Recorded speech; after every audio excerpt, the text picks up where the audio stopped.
बनलेली आहे. डॉक्टर म्हणजे तुम्ही सगळे रत्न आहात आणि रत्नाला पारण करणारे पारखी रत्न, आणि ते चांगले कवी पण आहे. शेवटी प्रत्येकाच्या काही ना काही सुप्त गुण लपलेला असतो आणि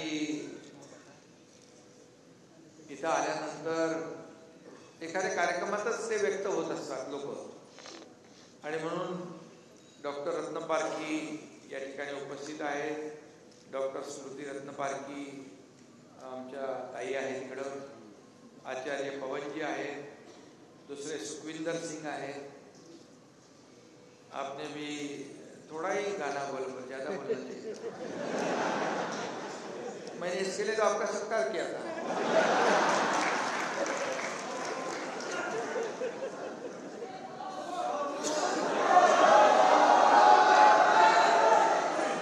सर्व खरं म्हणजे व्यासपीठावरील सर्व सन्माननीय मान्यवर आणि उपस्थित सर्व डॉक्टर, आमच्या लाडक्या बहिणी आहेत, डॉक्टर लाडके भाऊ आहेत, या सगळ्यांचं मनापासून स्वागत करतो.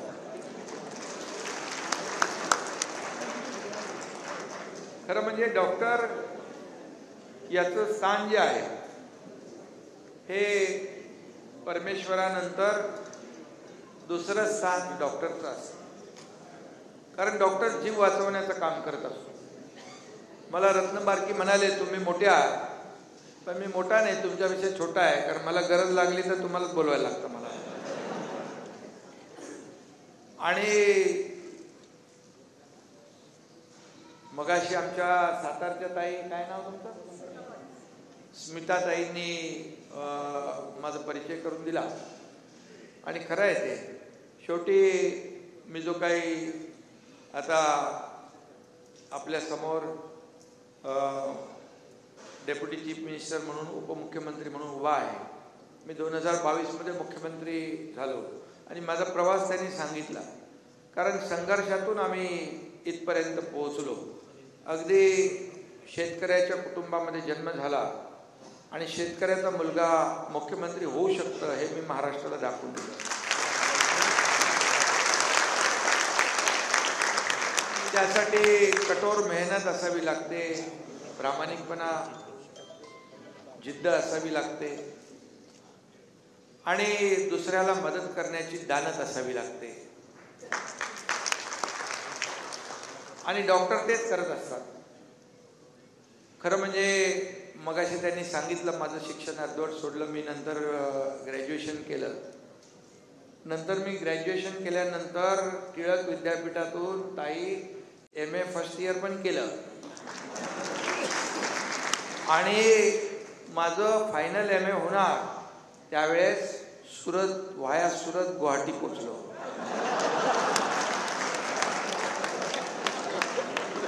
त्यामुळे ती मोठी परीक्षा होती. त्यामुळे ही परीक्षा सुटली, पास झालो ना.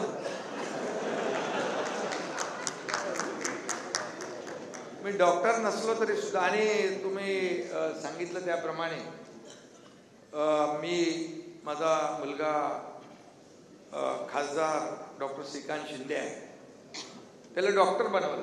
त्याची आईची जिद्द होती की याला डॉक्टर बनवायचं. मग MBBS केलं आणि MS ऑर्थो केलं. ऑर्थोपेडिक सर्जन आहे तो आणि खासदारही आहे तो.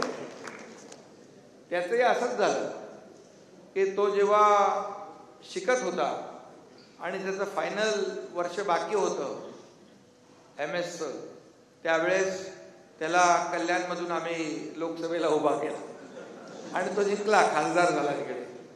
आणि नंतर मग त्यांनी ते परीक्षा दिली. त्यामुळे हे सगळे योगायोग आहेत. तो ऑर्थोपेडिक सर्जन आहे. मी डॉक्टर नसलो तरी सुद्धा अनेक छोटे मोठे ऑपरेशन करतो.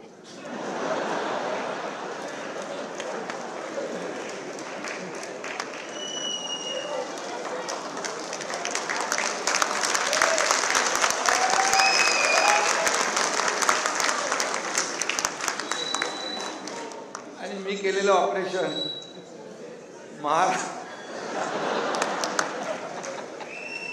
फक्त महाराष्ट्राने नाही, देशाने नाही तर जगातल्या अनेक देशांनी पाहिलं. आणि या महाराष्ट्रातल्या जनतेने ते स्वीकारलं पण आपण सगळ्यांनी. कारण माझ्या मुख्यमंत्री पदाच्या कारकिर्दीमध्ये मला आठवतंय की 2.5 वर्षामध्ये खूप निर्णय घेतले. मग कोस्टल रोडने आपण जात असाल, आता कोस्टल रोड वेगाने केला, अटल सेतूने गेला असाल आपण, अटल सेतू केला. मेट्रोच्या काही लेन बंद होत्या, काम थांबलं होतं, ते मी गती दिली त्याला. कारशेडचं काम पूर्ण केलं आणि टप्प्याटप्प्याने त्याचं लोकार्पण पण आपण केलं. आदरणीय देशाचे प्रधानमंत्री मोदी साहेबांना देखील अनेक वेळा आम्ही बोलवलं. नागपूरचे काही लोक असतील, नागपूर मुंबई समृद्धी हायवे जो आहे, हिंदू हृदय सम्राट बाळासाहेब ठाकरे त्याला नाव दिलं आणि 18-20 तासाचं अंतर 7 ते 8 तासावर आणलं. तो एक गेम चेंजर प्रोजेक्ट झाला. मुंबई पुण्याला आपण जातो, पूर्वीचं बघा, मुंबई पुणे 8-8 तास 10-10 तास लागायचे. बाळासाहेबांनी गडकरींना सांगितलं, गडकरी साहेबांना, हे काय आहे, आपण याचं ट्रॅव्हल टाईम, प्रवास वेळ कमी झाला पाहिजे. आणि मग आपला देशातला पहिला ॲक्सेस कंट्रोल रस्ता मुंबई पुणे केला. आणि मुंबई पुणेमुळे डेली लोक अपडाऊन करू लागले. पुण्याला पण बघा, IT सेक्टर आलं, रिअल इस्टेट आली, ऑटोमोबाईल इंडस्ट्री आली, सर्व्हिस इंडस्ट्री आली, सगळं झालं. एक रस्ता काय चमत्कार करू शकतो हे आपण पाहिलं. आणि त्याच रस्त्यावर आता घाट लागतो. तुमच्या एकनाथ शिंदेने आता तो घाट देखील आपल्याला लागणार नाही असं जगातलं वायडेस्ट टनेल आपण करतो. जगात मिसिंग लिंक जो आहे, जगातला रुंद टनेल पुणे मुंबईत होतोय. अर्धा तास आणखी आपण लवकर पोहोचणार, लवकर येणार. त्यामुळे शेवटी कनेक्टिव्हिटी महत्वाची आहे, वेळ महत्वाचा आहे. आणि म्हणून या संपूर्ण महाराष्ट्रामध्ये 2.5 वर्षात केलेलं काम, लोकाभिमुख कल्याणकारी योजना, मुख्यमंत्री माझी लाडकी बहीण योजना असेल, लाडका भाऊ असेल, लाडका शेतकरी असेल, अनेक योजना आम्ही केल्या. आणि आपल्या सगळ्यांच्या आशीर्वादाने झालेल्या विधानसभेच्या निवडणुकांमध्ये लँडस्लाइड विक्ट्री आम्हाला मिळाली. अतिशय मोठा विजय. मी कोविडचा देखील काळ पाहिला आहे. कोविडमध्ये देखील आपण खूप काम डॉक्टरांनी केलं. मी त्याचा साक्षी आहे. कारण मी देखील स्वतः फील्डवर होतो. मी देखील PPE किट घालून अनेक हॉस्पिटलमध्ये गेलो, अनेक माझ्या आपल्या रुग्णांना भेटलो. त्यावेळेची परिस्थिती वाईट होती. आपला देखील परका झाला होता, कारण आजारच असा होता, अनपेक्षित संकट. आणि त्यामध्ये कोण कोणाला ओळखतच नव्हतं. आणि काही लोक घाबरून पण, काही लोकांचा तुम्हाला माहीत असेल, काही लोकांचा घाबरून पण त्याच्यात मृत्यू झाला. आणि अशा काळामध्ये त्यांना मदतीची आवश्यकता होती. आणि तुम्ही डॉक्टर म्हणून स्वतःचा जीव धोक्यात घालून, देवदूत बनवून त्यांना तुम्ही जीवदान दिलं, त्यांना त्यांचा जीव लागला.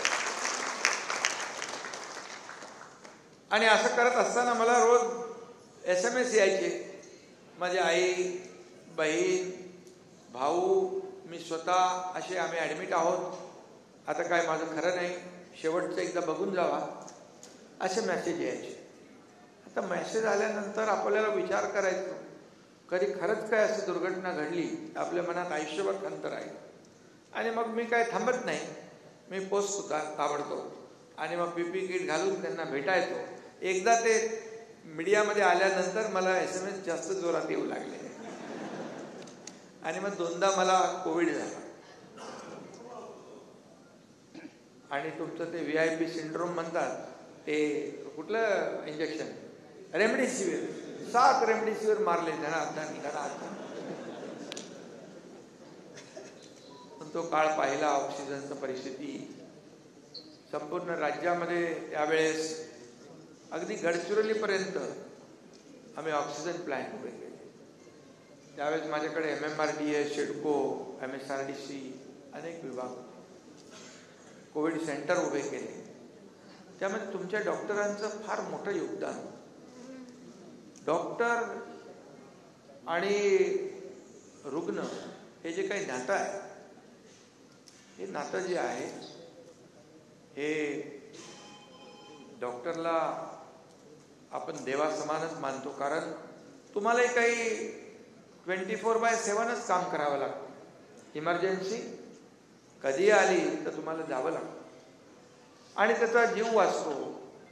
अनेक वेळा अनेक प्रसंग पाहिले मी. अनेक वेळा अनेक लोकांना, कोणी कोणी ओळखीचं आहे पाळखीचं आहे माहीत नाही, पण आमच्याकडे वैद्यकीय मदत कक्षामध्ये रिक्वेस्ट आली, फोन आला, मग त्याला एअर ॲम्ब्युलन्सने आणायचं आहे, त्याला कसंही करून वेळेवर पोचवायचं आहे. तर त्यावेळेस आम्ही कधीही पाहिलं नाही रुग्ण कोण आहे. तो माणूस आहे. तो कुठल्या जातीचा, धर्माचा, पंथाचा, पक्षाचा कधीही पाहिलं नाही.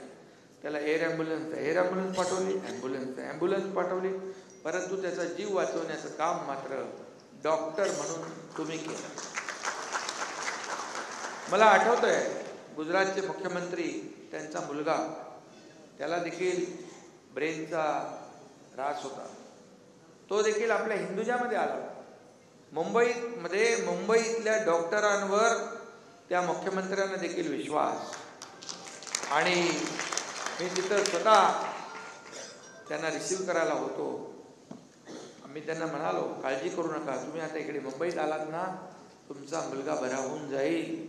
आणि खरंच त्यांच्या डोळ्यामध्ये अश्रू पाहिले आणि त्यांचा मुलगा अगदी, त्याची खात्री शाश्वती अगदी कमी होती, परंतु तो मुलगा बरा होऊन, चांगला होऊन त्यांच्या घरी गेला. ह्या सगळे जे काही अनेक उदाहरणं आपण पाहिलेली आहेत. आणि म्हणून तुमचं हे जे काय फाउंडेशन आहे, हे खरं म्हणजे फाउंडेशन म्हणजे तुमचं जास्त डॉक्टर आपले कार्डिओलॉजिस्ट आहे, बरोबर नाही? जास्त तुम्ही कार्डिओलॉजिस्ट आहे, हार्ट टू हार्ट, आणि हृदयाची भाषा समजणारे तुम्ही आहात. आणि इतर सर्व वेगवेगळ्या फॅकल्टीचे सर्व डॉक्टर आहेत. आणि म्हणून खऱ्या अर्थाने जेव्हा जेव्हा आपत्ती येते, मी अनेक वेळा गेलो, अगदी महाराष्ट्राच्या बाहेर पण, जेव्हा महापूर आला इकडे सांगलीला, कोल्हापूरला, साताऱ्याला, तेव्हाही गेलो. जेव्हा उत्तराखंडमध्ये मोठ्या प्रमाणावर पूर आला, तिकडेही मी गेलो. केरळमध्ये जेव्हा पूर आला तेव्हाही मी गेलो. डॉक्टरांची टीम आपल्या व्यवसायाचं नियोजन करून ते स्वतः त्या टीममध्ये यायचे आणि लोकांना तिकडे मदत करायचे. हां, आपण होता. त्यामुळे धन्यवाद आपल्याला. आणि खरं म्हणजे अशी जेव्हा माणसं असतात, अशी जेव्हा टीम असते, तेव्हा लीडरला देखील काम करायला अगदी ऊर्जा येते, प्रेरणा येते. कारण मी इर्शाळवाडीत पण गेलो होतो, आपल्याला माहीत आहे. इर्शाळवाडीत देखील जेव्हा दरड कोसळली आणि वरती जाण्याची वाहन व्यवस्था नव्हती, गाडी काय, मोटरसायकल काय, सायकल पण नाही जाऊ शकत. पण त्या ठिकाणी देखील मी मुख्यमंत्री होतो. मी अगोदर आपले मंत्री गेले सगळे, परंतु मला काही असं थांबवत नाही कुठे. म्हणजे एकदा कुठं संकट आलं की मग फोनवरून मला ते सगळं नियोजन करण्यापेक्षा प्रत्यक्ष फील्डवर जाऊन आपण जास्त काम करू शकतो. यंत्रणा अलर्ट होते, लोक जास्ती मदत करतात, लोकांचा जीव वाचतो. त्यामुळे मी तिथेही पोचलो. आणि इर्शाळवाडीमध्ये देखील माझ्याबरोबर असलेला डॉक्टर तो 2-4 वेळा पडला. मी बोललो, तू माझी काळजी करू नको, तुझी काळजी घे. कारण त्याला माहिती मिळाली होती, एक फायर ब्रिगेडचा फायरमन जो गेला होता वरती, जाता जाता त्याला अटॅक आला, असा तो चढ होता. पण तिथं गेल्यानंतर पाहिलं की आपली सगळी टीम, रेस्क्यू टीम काम करत होती. पाऊस पडत होता, वादळ होतं, धुकं होतं, वारं होतं. अशा परिस्थितीमध्ये ढिगाऱ्याखालच्या लोकांना बाहेर काढत होते. त्यांचे डेड बॉडीज होत्या, त्यांना एकीकडे खड्डे करून त्या ठिकाणी दुसरं खाली आणण्याची व्यवस्थाच नाही आहे. ती एक टीम वेगळं काम करत होते, इथून दुसरी टीम इकडे काम करत होती. लोकांचा आक्रोश होता, ज्यांचे लोक त्यामध्ये मृत्युमुखी पडले, गाडले गेले, त्यांचे कुटुंबीय ढाय मोकलून रडत होते. अशा परिस्थितीमध्ये एकनाथ शिंदे कसा थांबवू शकतो? मी पण पोहोचलो आणि त्यांना जो काही मॉरल सपोर्ट त्यावेळेस लागतो तो देण्याचं काम आपल्याला करायचं असतं आणि ते आपली जबाबदारी म्हणून आपण करत असतो. आणि म्हणून पहलगाममध्ये असू द्या, आणखी कुठे असू द्या, आता देखील परवा नेपाळमध्ये देखील अनेक लोकांशी मी बोललो. अनेक लोक होते, आपल्या मुंबईचे होते, देशातले होते. त्यांना जे जिथं आपल्याला काय मदत करता येईल ती आपण केली. कोणाला चार्टरची व्यवस्था करायची होती, ज्यांना कुठे तिथल्या स्थानिक लोकांना पाठवून मदत करायची होती. शेवटी आपल्याला जेवढं काय करता येईल तेवढं आपण रत्नपारखी साहेब आपण करत होतो. आणि म्हणून खऱ्या अर्थाने तुम्हाला एवढंच सांगतो मी की मगाशी मुर्जी हे म्हणाले की आम्ही आरोग्य विभाग आपल्याकडे आहे. हेल्थमध्ये आरोग्य विभागात देखील मोठं काम, सगळ्यात मोठं काम तेच आहे. आणि म्हणून आज तुम्ही सर्व मुंबईतले तज्ज्ञ डॉक्टर आहात. तुम्ही खूप जेव्हा कोविड असेल किंवा आणखी जेव्हा संकट आली तेव्हा आपण मदत केलेली आहे.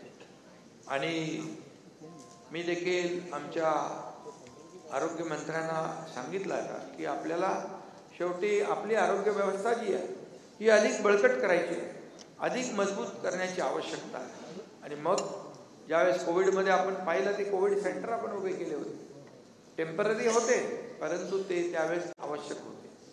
आणि म्हणून आता देखील आपल्याला आपल्यासारख्या डॉक्टरांची मदत घेऊन ही आरोग्य यंत्रणा जी आहे आणखी बळकट करण्याची जर करायची असेल तर आपल्यासारखे लोक देखील घ्यावे लागतील. आणि मग या ठिकाणी जर यंत्रणा मोठी उभी करायची असेल तर आपल्याला मी त्यांना सांगितलं अशी एक पॉलिसी आणा की जागा आपण द्यायची, इन्फ्रास्ट्रक्चर ती संस्था उभी करेल आणि या मुंबईतले जे काय पेशंटला बेड कमी पडत आहे ते आपल्याला त्यांना देता येतील आणि मोठ्या प्रमाणावर आपल्याला आरोग्य यंत्रणा सक्षम करता येईल.